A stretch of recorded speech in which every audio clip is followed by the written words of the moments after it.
Pemirsa, Ketua Umum PDI Perjuangan Megawati Soekarnoputri kembali menunjuk Hasto Kristianto menjadi Sekjen PDI Perjuangan. Kini Hasto menjabat sebagai Sekjen PDI Perjuangan untuk ketiga kalinya.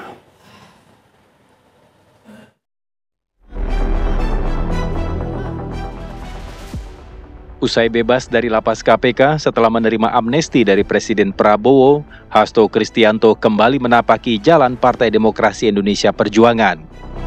Hasto kembali ke gelanggang politik setelah Ketua Umum PDIP Megawati menunjuk kembali Hasto sebagai Sekjen PDI Perjuangan.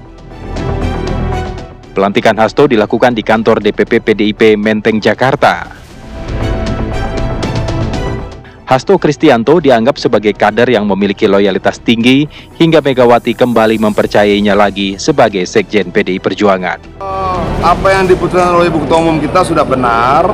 Dia akan memilih orang yang bisa mendampinginya sebagai sekjen, yang kemudian teruji, loyal, tidak punya tipikal untuk berkhianat, mau diintimidasi dia tetap bertahan dan sebagainya. Sudah benar, Pak. Artinya satu-satunya orang yang dianggap loyalitasnya kesetiaan paling tinggi di PDI Perjuangan itu Mas Hasto. Gini, yang sudah teruji luar dalam Mas Hasto. Itu dalam konteks dia tetap bertahan sudah dipenjara, dia tetap bertahan sudah difitnah, dia tetap bertahan sudah diintimidasi. Salah satunya Mas Hasto. Dan gue melihat itu menjadi faktor penting. Oke. Kalau kita lihat dari perjalanan sejak 2010 kan Pak Hasto ini sudah di kesekjenan sebagai wakil sekjen, kemudian sekjen 2 periode, ini periode ketiga gitu. Kalau di dalam sepak bola itu don't change the winner team gitu kan. Nah ini kan kemenangan ketiga buat PDI Perjuangan dan Pak Hasto ada di situ gitu. Saya kira ini satu hal yang mungkin juga dipertimbangkan oleh Ibu Mega gitu. Bukan hanya Pak Hasto, juga banyak pemain-pemain lama dari tim DPP yang lama itu tetap dipertahankan. Sebelumnya, siapa pengganti Hasto Kristianto sebagai Sekjen baru PDI Perjuangan sempat mencuat setelah Hasto menjadi tersangka dan terdakwa kasus suap perkara Harun Masiku.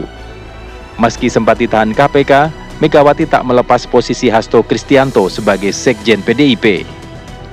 Kini, Hasto menjabat sebagai Sekjen PDI Perjuangan untuk ketiga kalinya, periode 2025-2030.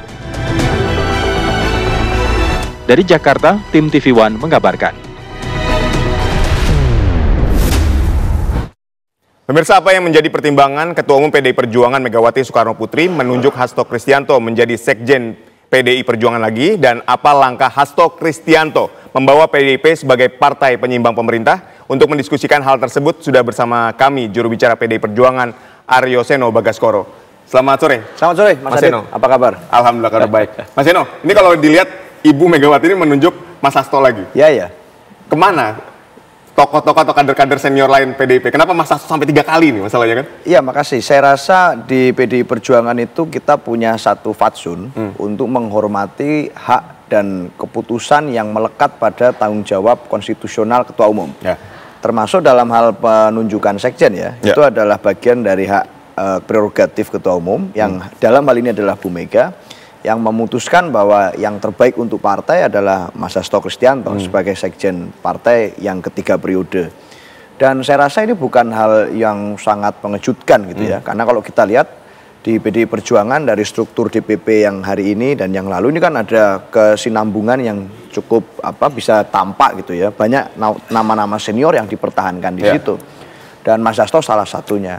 Saya melihat sebagai sosok personal ya, Mas Hasto ini kan punya suatu energi juang yang luar biasa yang didedikasikan sepenuhnya loyalitas pemikirannya untuk partai. Betul. Dengan cara-cara yang transformatif gitu. Nggak lagi mengupayakan atau kalau dulu PDI Perjuangan ini dianggapnya partai wong cilik betul gitu ya. Hari ini ditambah lagi value-nya dengan partai pelopor yang akademis gitu. Itu dilakukan secara konsekuen. Bahkan beliau punya gelar doktor itu 2, itu satu di Unhan, satu lagi di UI gitu disertasinya.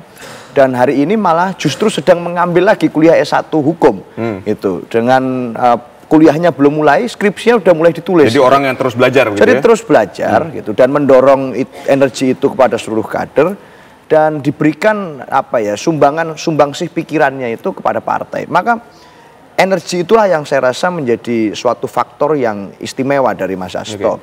Apalagi beliau ini aktivitas sehari-harinya rela meninggalkan jabatan publik kenegaraan, rela tidak mencalonkan diri jadi DPR, tidak mau lagi kemudian pada waktu dulu kami menang pemilu legislatif dan eksekutif, beliau tidak mau menjadi menteri. Pada peluang untuk jadinya besar tuh ya? Peluang jadi menteri, sekjen partai kan sangat besar gitu. Apalagi partai pengusung utama. Beliau menolak itu gitu. Dan energinya sepenuhnya didedikasikan untuk kepartaian gitu. Dan dengan jabatan sekjen ini beliau sangat menguasai. Oleh karena itu saya rasa bukan suatu hal yang aneh kalau kemudian di situasi hari ini yang tidak mudah gitu ya. Baik bagi partai maupun bagi rakyat gitu ya. Banyak tantangan yang harus dihadapi. Itu saya rasa dengan mempertahankan struktur seperti ini, memberikan kesempatan Mas Hasto untuk menjadi sekjen lagi. Ibu Ketua Umum saya rasa dalam posisi yang bijaksana gitu dan kami menghormati apa yang diputuskan. Itu. Baik, tapi ketika kita berbicara soal ADART dari PDI Perjuangan sendiri, nah ini apakah tidak ada yang mengatur tentang berapa lama masa jabatan seorang sekjen atau memang hak prerogatif mutlak dari seorang Ketua Umum? Secara de jure aturan konstitusionalnya kita selalu bicara konstitusi gitu. Jadi rujukan kita pasti konstitusi dan di partai konstitusinya kan ADART itu mekanismenya. Di sana tidak ditulis secara saklek gitu ya bahwa jabatan itu harus berapa lama gitu. Tapi kita menganut seperti yang saya katakan tadi, ini menjadi hak prerogatif, hak konstitusional dari Ketua Umum untuk memutuskan siapa saja personilnya, siapa saja atau bagaimana strukturnya, bagaimana formasinya. Kalau main bola itu mau 4-3-2-1 atau 4-4-2 itu terserah Ketua Umum. Jadi saya rasa Ketua Umum dengan mempertimbangkan aspirasi dan PDI Perjuangan dengan mengambil posisi sebagai partai penyeimbang, itu beliau sangat paham untuk menentukan nama-nama. Baik, lalu bagaimana langkah yang akan dilakukan oleh Mas Hasto untuk membawa PDIP menjadi partai penyeimbang tadi? Ya, Mas Hasto itu pernah berada di jabatan kesekjenan, baik sebagai sekjen maupun wasekjen gitu ya. Itu di masa di dalam maupun di luar pemerintahan. PDI Perjuangan sebagai partai pernah mengalami masa-masa itu. Betul. Di dalam pemerintahan kami pernah menang cukup lama gitu ya. Di luar pemerintahan kami juga terbukti konsisten gitu. Di luar betul gitu. Dengan kuat dengan segala godaan, tantangan, masalah itu kami kuat betul. Dan badai menerpa gitu tetap terus kemudian muncul dengan semangat baru. Artinya di situasi itu tinggal melihat. Partai penyeimbang itu kan artinya nggak mungkin semua otomatis kami iakan pemerintah kami dukung atau semua kami tolak. Tapi kan harus objektif nih, netral cara pandangnya. Harus menentukan sikap berada di posisi yang mana begitu? Tergantung bagaimana situasinya. Kalau pemerintah mampu menjalankan amanat penderitaan rakyat dengan baik, mewujudkan hukum yang berkeadilan, pasti kami dukung 100.000% gitu. Tapi kalau kemudian ada di dalam pelaksanaannya kebijakan yang merugikan rakyat, arah pemerintahannya menjadi inkonstitusional, ya kewajiban kami untuk mengingatkan. Itu makna paling sederhana partai penyeimbang gitu ya. Jadi berdirinya di rakyat, berdirinya di konstitusi. Nah, dengan pengalaman panjang kami berada di dalam pernah, di luar pernah gitu. Dan ada figur-figur di dalam DPP hari ini yang pernah mengorkestrasi partai di situasi di dalam maupun di luar. Saya rasa itu kan artinya tinggal lihat aja, kalau pas kami di dalam ya kalau kami pas mendukung gitu, waktu tinggal lihat aja benchmarkingnya waktu kami di dalam pemerintah. Dukungan yang diberikan PDI Perjuangan total. Tapi kalau pada saat kebijakan tidak baik, kebijakannya merugikan rakyat, benchmarkingnya tinggal lihat waktu kami di luar pemerintah. Substantif pasti kritiknya gitu. Jadi kurang lebih malah itu akan memberikan khazanah yang lebih luas bagi kami untuk menentukan apa yang harus dilakukan. Itu Mas Baik, tapi ketika kita lihat kedekatan antara Ibu dengan Pak Prabowo sendiri, apakah ada kemungkinan bahwa PDIP ini masuk ke dalam kabinet? Ya, kalau sejauh ini saya rasa kalau melihat Ibu Ketua Umum, itu kan beliau sosok yang seia sekata. Artinya satunya kata dan perbuatan.